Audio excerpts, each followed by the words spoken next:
शकट भंजन। सुखदेव जी वर्णन करते हैं, राजन, श्री कृष्ण ने जब शक्टासुर का वध किया तब उनकी आयु 108 दिन की थी। कृष्ण के दर्शन किए बिना गोपियों को चैन नहीं आता था। वे प्रातःकाल ही कन्हैया का दर्शन करने आ जाती थी। यशोदा जी के पास बड़े सवेरे गोपियां आ गई तो उन्होंने कहा, अरे बावरी सखियों, क्यों मेरे लाला को देखे बिना तुम्हें चैन नहीं आता? वह तो सोया हुआ है। इतनी जल्दी क्यों आ गई तुम सब? उसे देखना हो तो देख लो, किंतु हाँ, वहां पर जोरों से बातें मत करना, नहीं तो वह जग जाएगा। गोपियां कन्हैया को देखकर आनंद विभोर हो गई। एक ने कहा, सोया हुआ कन्हैया कितना सुंदर दिखाई देता है। एक ने कहा, लाला के केश कैसे घने सांवले हैं। दूसरी ने कहा, उसकी उंगलियां कैसी कोमल है। तो एक गोपी ने कहा, लाला के चरण ऐसे कोमल हैं कि पखारने का मन होता है। एक गोपी लाला की आंखों की बात करने लगी तो दूसरी अधरोष्ट की लालिमा की। ये बातें गोपियां नहीं, भक्ति कर रही थी। गोपियां तो भक्ति मार्ग की आचार्या हैं। भक्ति किस तरह की जाए वह गोपियों ने ही दिखाया है। यदि तुम्हें भक्ति करनी हो तो परमात्मा के अंग अंग का चिंतन करो। कृष्ण के सभी अंगों में दृष्टि को स्थिर करना भी भक्ति है। स्वरूपासक्ति के बिना भक्ति फलवती नहीं हो पाती। भगवान का स्वरूप चित्त हृदय में उतारो। भगवान का आकार मन में जम जाता है तो दर्शन में बड़ा आनंद आता है। जब तक भगवान के स्वरूप से आसक्ति नहीं हो पाती तब तक संसार की आसक्ति से छुटकारा नहीं मिल पाता। श्री कृष्ण ने जब अपने सौंदर्य तेज से गोपियों की दृष्टि को और बांसुरी के मधुर वादन से कानों को आकर्षित कर लिया तब वे आनंद विभोर हो गई थी। गोपियां कृष्ण की ही बातें करती थी, कथा सुनती थी। कृष्ण लीला में, कृष्ण कथा में जगत की विस्मृति हो जाती है। भगवान कहते हैं कि जो व्यक्ति उनका भजन और सेवा करता है उसके प्रति उन्हें बड़ा स्नेह हो जाता है। जब यादवों का विनाश हुआ था तब कृष्ण की आंखों से आंसू की एक बूंद तक नहीं टपकी थी। लाला के करवट बदलने पर अंग परिवर्तन नाम का उत्सव मनाया जाए। परमात्मा को घर में पधराने के बाद हमेशा उत्सव करते रहोगे तो वे हमेशा तुम्हारे घर में रहेंगे। भगवान श्री कृष्ण के उत्सव के दिन मन, शक्ति और वाणी का सदुपयोग करो। भगवान का स्मरण भी सारे दिन करते रहो। उत्सव के दिन प्रभु सेवा में देहबान तक भुला देना चाहिए।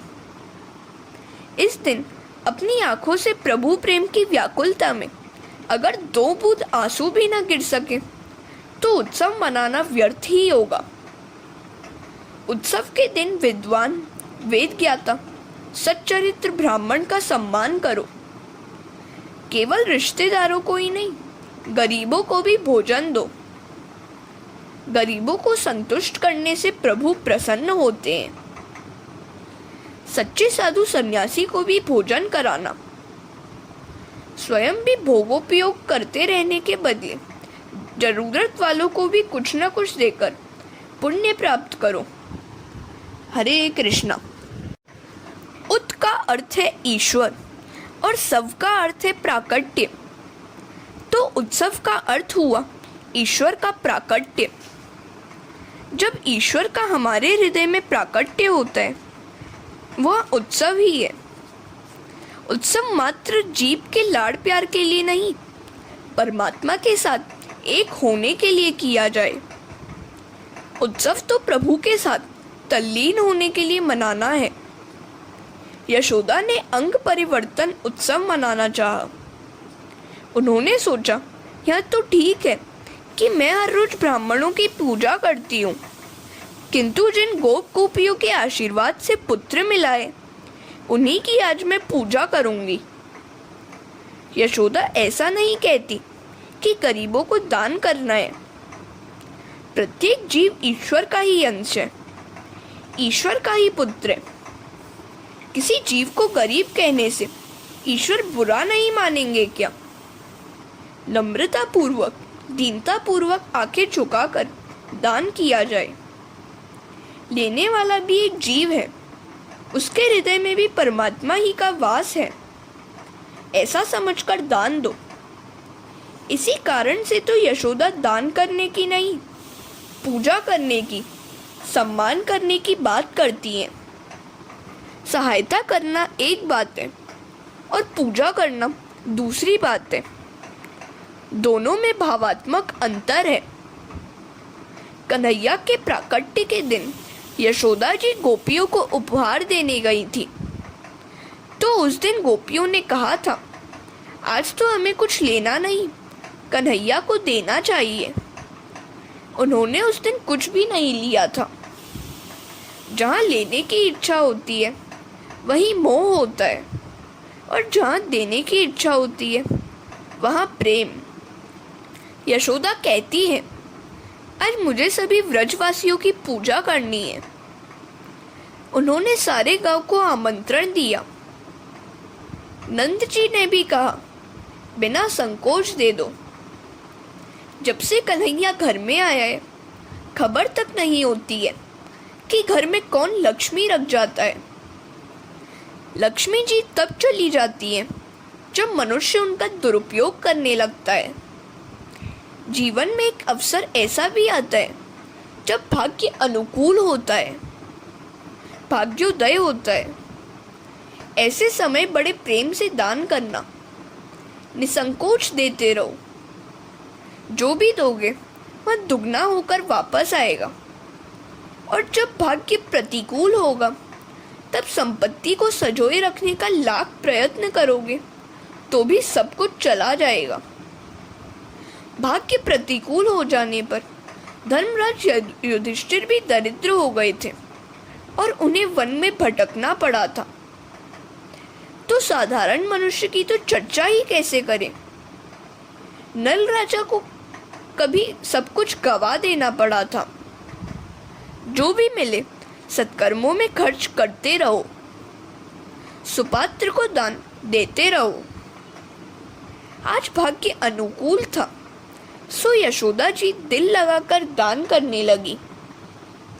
पीतांबर, साड़ी और आभूषण का ढेर लुट गया। हरे कृष्णा। यशोदा ने सोचा कि कन्हैया के सो जाने पर मैं अच्छी तरह दान दे सकूंगी। अगर वह जागा रहा तो मुझे उसे गोद में लेकर बैठे रहना पड़ेगा और सेवक सम्मान करते रहेंगे। सभी दान की अपेक्षा मानदान श्रेष्ठ है।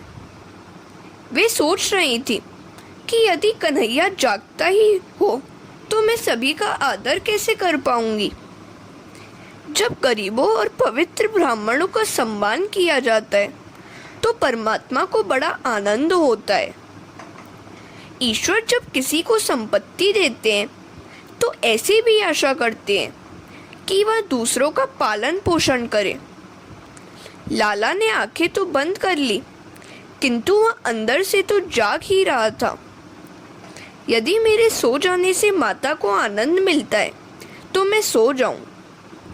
भगवान को नाटक करने की बड़ी आदत है। इसी कारण से तो उनका एक नाम नटवर भी है। माता को दिख रहा है कि वह सो गया। कृष्ण के जागने और सोने के विषय में शांकर भाष्य में कहा गया है, वैसे तो ईश्वर निष्क्रिय है, किंतु जीव माया के कारण क्रिया का आरोप करता है। ईश्वर क्रिया करता तो नहीं, कोई शहर आता है और न कोई शहर जाता है। गाड़ी ही हमें एक स्थान से दूसरे स्थान पर ले जाती है।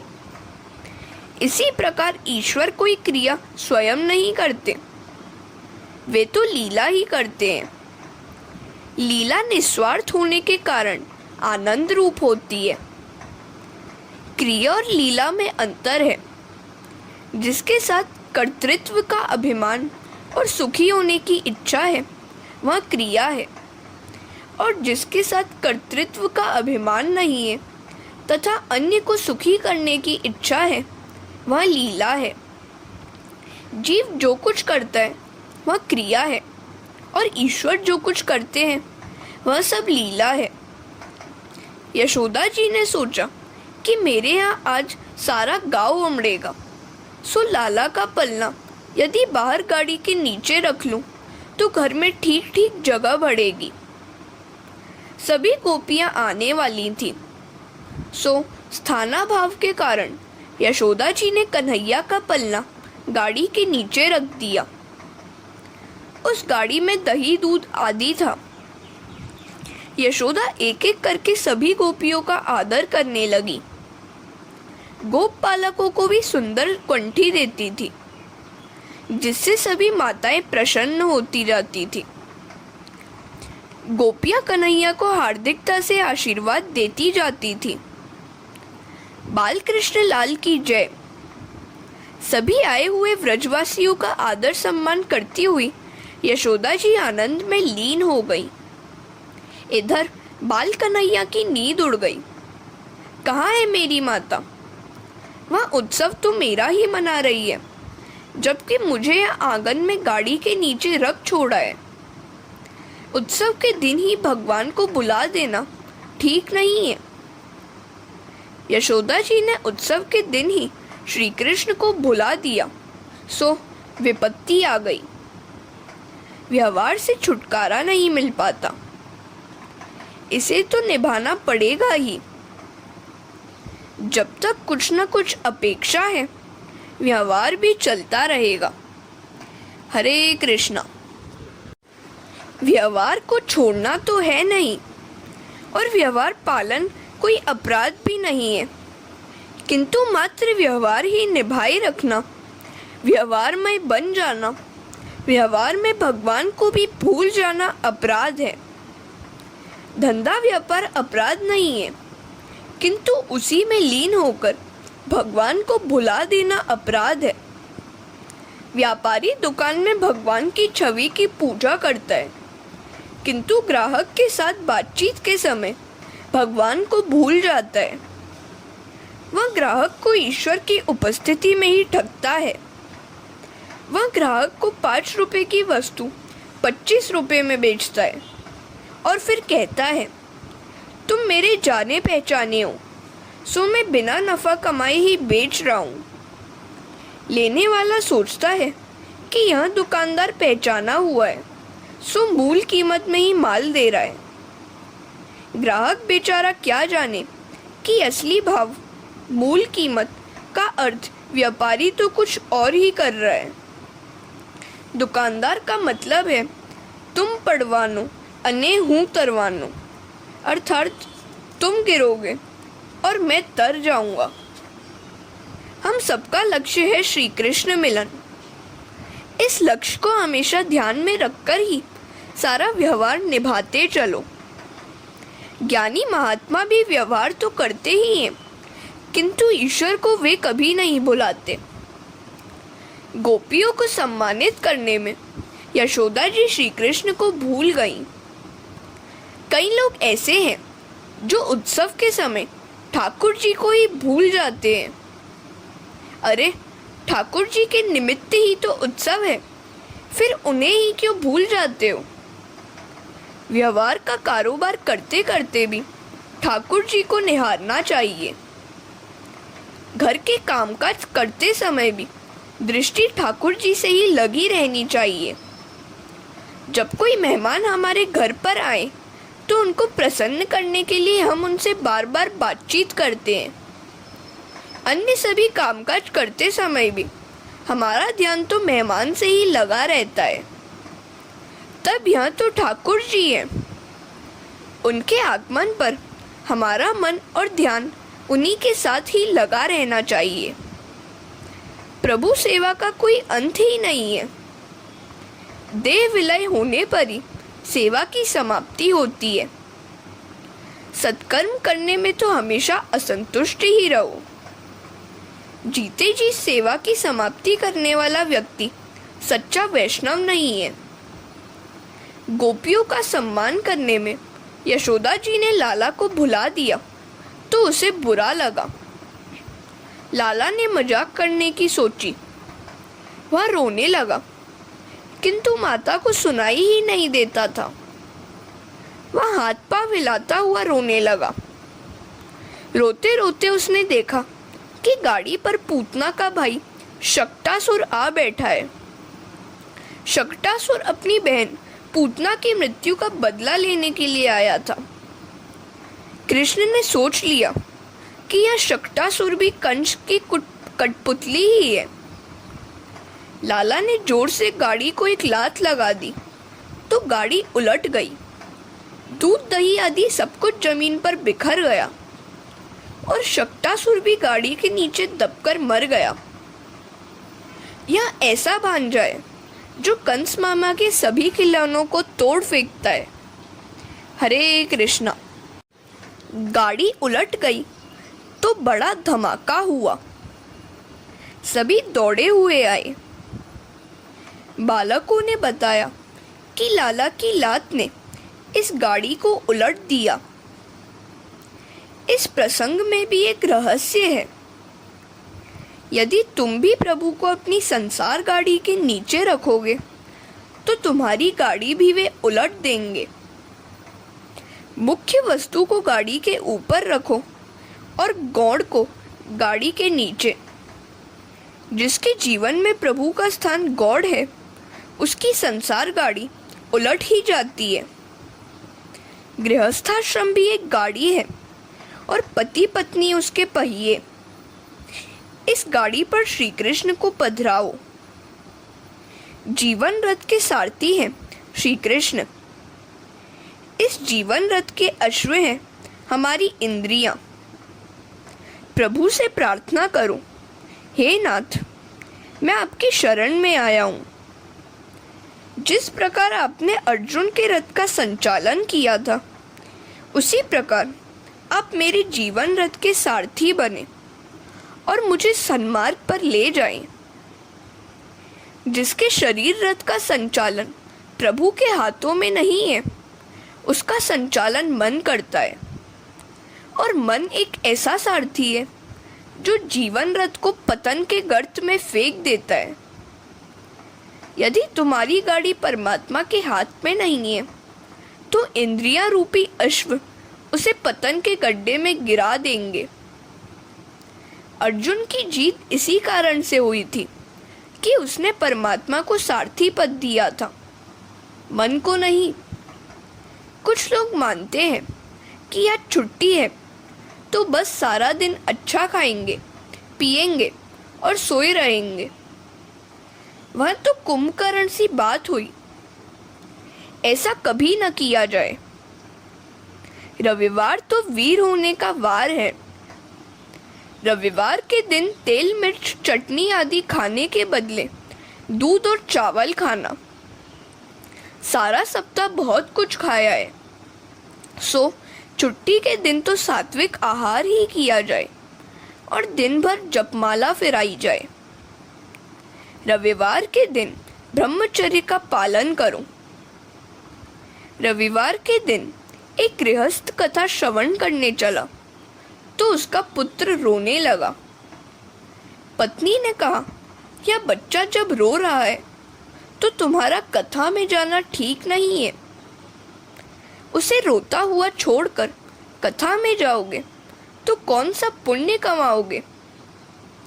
तो उस गृहस्थ ने सोचा, मैंने सुना है कि किसी के दिल को व्यथित करना अच्छा नहीं है। मैं यदि कथा में जाऊंगा तो मेरी पत्नी को दुख होगा। उसने ऐसा सोचकर कथा में जाने की बात छोड़ दी। अच्छा होता अगर वे सब घर में ही रहकर विष्णु सहस्त्र नाम का पाठ करते, किंतु उन्हें याद आया कि अमुक फिल्म का यह अंतिम सप्ताह है। कथा तो रोज रोज होती रहेगी, किंतु यह फिल्म तो चली जाएगी। और वे सब कथा में जाने के बदले फिल्म में जा बैठे। पति पत्नी का संबंध केवल विलासिता के लिए नहीं, प्रभु भजन के लिए भी है। गृहस्थ के जीवन में काम सुख नहीं, भगवत सेवा ही मुख्य है। मनुष्य के जीवन में भोग की नहीं, भगवान की ही प्रधानता होनी चाहिए। गाड़ी किसी टेढ़े मेढ़े रास्ते पर जाते ही उलट जाती है। भगवान को गाड़ी के नीचे नहीं, ऊपर ही बिठाओ। हरे कृष्णा। यशोदा जी ने भगवान को तो गाड़ी के नीचे रख दिया और दूध, दही, माखन आदि सांसारिक भोग पदार्थ गाड़ी में रख दिए। उन्होंने भगवान को गौड़ स्थान दिया और सांसारिक भौतिक पदार्थों को मुख्य। सो सारी गाड़ी ही उलट गई। तुम्हारे जीवन में काम सुख प्रधान बनेगा और भगवान गौड़, तो तुम्हारा जीवन रथ उलट ही जाएगा। काम, लोभ आदि ही तो शक्टासुर है। भगवान को गाड़ी के नीचे रखोगे तो शक्टासुर गाड़ी पर सवार हो जाएगा। दूध, दही, माखन आदि भोग पदार्थ के प्रतीक हैं। जिसके जीवन में भौतिक पदार्थों की प्रधानता है, उसकी जीवन गाड़ी पर शक्टासुर सवार हो जाता है। दाम्पत्य जीवन में धर्म का ही प्राधान्य होना चाहिए। पत्नी को काम पत्नी नहीं, धर्म पत्नी कहा गया है। प्राथमिकता धन और काम सुख को नहीं, धर्म को दी जाए। जब से हमने धन को ही सब कुछ मान लिया है, तब से जीवन में से शांति गायब हो गई है। धन को मुख्यता देने से सदाचार चला गया है। धन की अपेक्षा संयम और सदाचार ही अधिक सुखदायी है। धन यदि मर्यादा से बाधित होगा तो शांति आएगी। जीवन के 4 पुरुषार्थ बताए गए हैं: धर्म, अर्थ, काम और मोक्ष। इनके क्रम में भी एक विशिष्ट तारतम्य है। धर्म और मोक्ष के बीच है अर्थ और काम। अर्थ और काम की प्राप्ति धर्म और मोक्ष की मर्यादा में रहकर ही की जाए। अर्थ और काम गौण है, धर्म और मोक्ष प्रधान है। यदि धर्म और मोक्ष गौण हो जाएंगे तो जीवन रथ अधोगति के गर्त में धंस जाएगा। जीवन में लौकिक सुखों का प्राधान्य हो जाएगा तो शक्टासुर सवार हो जाएगा। एक संत के मतानुसार शक्टासुर वध की लीला के समय श्री कृष्ण की आयु 108 दिनों की थी। जब आपके सिर पर शक्टासुर सवार हो जाए, तब 108 मोतियों वाली माला लेकर भगवान के नाम का जप करो। लौकिक व्यवहार को प्रधानता तथा श्री कृष्ण को गौणता देते ही काम, क्रोध, लोभ, मोह आदि शक्टासुर आ धमकते हैं। जीवन में श्री कृष्ण को प्रधानता देने से शक्टासुर का भय निर्मूल हो जाएगा। कुछ लोग कहते हैं कि कथा श्रवण के बिना ही यौवन गवा दिया और अब यह शक्टासुर नीचे उतरने का नाम ही नहीं लेता है। श्री कृष्ण शक्टासुर का वध अवश्य करते हैं। जब तुम्हारे हृदय पर काम, क्रोध, मोह, लोभ रूपी शक्टासुर सवार हो जाए, तब माला लेकर नारायण का नाम जप करने लगो। माला के साथ मैत्री होने पर शक्टासुर को निरुपद्रवी होना पड़ेगा। माला के साथ संबंध नहीं हो पाएगा तो शक्टासुर सवार हो जाएगा। काम, क्रोध आदि का सामना करना है तो परमात्मा का आश्रय लेना होगा। हरे कृष्णा।